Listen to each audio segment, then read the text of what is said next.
tidak. Tetapi oleh pelanggaran mereka, keselamatan telah sampai kepada bangsa-bangsa lain supaya membuat mereka cemburu. Sebab jika pelanggaran mereka berarti kekayaan bagi dunia dan kekurangan mereka kekayaan bagi bangsa-bangsa lain, terlebih-lebih lagi kesempurnaan mereka. Aku berkata kepada kamu, hai bangsa-bangsa bukan Yahudi, justru karena aku adalah rasul untuk bangsa-bangsa bukan Yahudi, aku menganggap hal itu kemuliaan pelayananku. Yaitu kalau aku dapat membangkitkan cemburu di dalam hati kaum sebangsaku menurut daging dan dapat menyelamatkan beberapa orang dari mereka. Sebab jika penolakan mereka berarti perdamaian bagi dunia, dapatkah penerimaan mereka mempunyai arti lain daripada hidup dari antara orang mati? Jikalau roti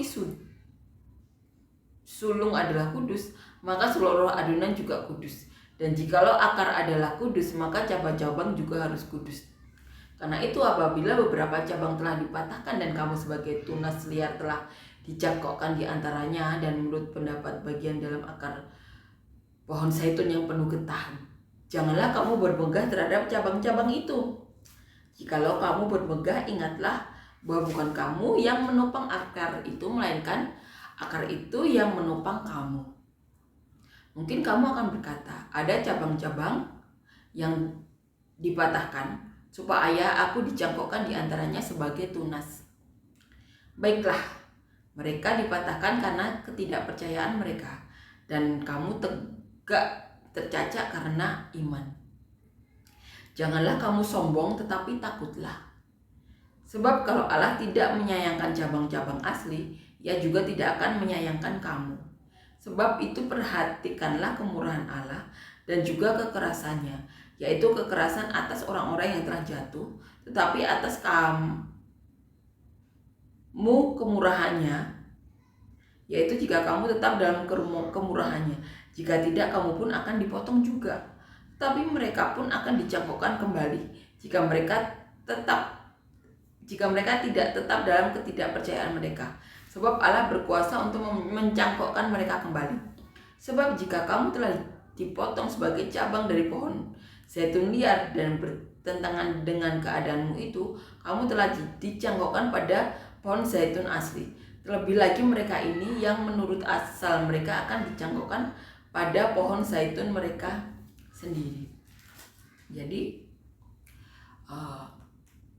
di sini dikatakan Israel tersandung, bangsa-bangsa lain selamat. Jadi kita tahu saat Tuhan Yesus ada di tengah mereka sudah mendengar dari Yohanes Pembaptis.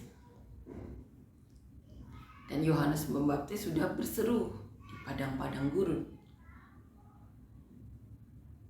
Bagaimana Yohanes Pembaptis bersaksi? Mereka tahu Yohanes Pembaptis itu disertai Allah. Ada Roh Kudus sejak dalam kandungan.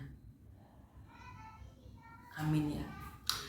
Jadi mereka tahu, tetapi mereka saat itu tegar tengkuk karena perbuatan Tuhan Yesus sering bertentangan dengan kitab Taurat yang mereka percaya.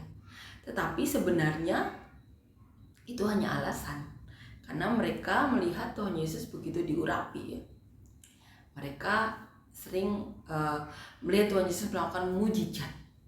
Mereka sering mencari cara untuk menjatuhkan Tuhan Yesus.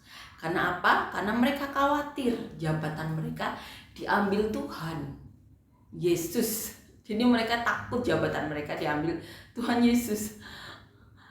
Tuhan Yesus pemilik dunia ini, dan mereka takut jabatan mereka diambil. Nah, tidak seperti Nikodemus yang tahu kalau orang-orang yang bisa melakukan mujizat itu pasti ada penyertaan Allah. Nikodemus tahu itu dan menemui Tuhan Yesus. Nah, berbeda dengan yang lainnya, mereka mengeraskan hati. Mereka takut jabatannya diambil. Mereka takut umat yang selalu beribadah kepada mereka diambil Tuhan Yesus. Dan mereka juga beralasan nanti Roma tahu, nanti Roma menyerang mereka. alasan-alasan itu hanya berdasarkan kepentingan mereka sebenarnya, karena mereka tidak mau disaingi. Dan hal itu yang membuat Israel tersandung. Hanya beberapa gelintir orang. Nah, yang membuat Israel tersandung saat itu. Seperti juga yang terjadi saat ini, beberapa dari pelayan Tuhan mengeraskan hati mereka karena mereka merasa lebih tahu Alkitab. Bahkan saat nubuatan di depan mata mereka menutup mata karena mereka merasa lebih mampu. Nanti mereka tersaingi. Ada gereja di asal saya juga seperti itu. Awalnya karena takut tersaingi, mencari-cari cara untuk menjatuhkan. Itu hal dunia. Tetapi itu kenyataan sama yang dialami saat Tuhan Yesus ada. Hal-hal duniawi yang nantinya ditinggal. Tapi mereka melakukan berbicara. Bahkan hal yang ekstrim orang-orang dunia lakukan.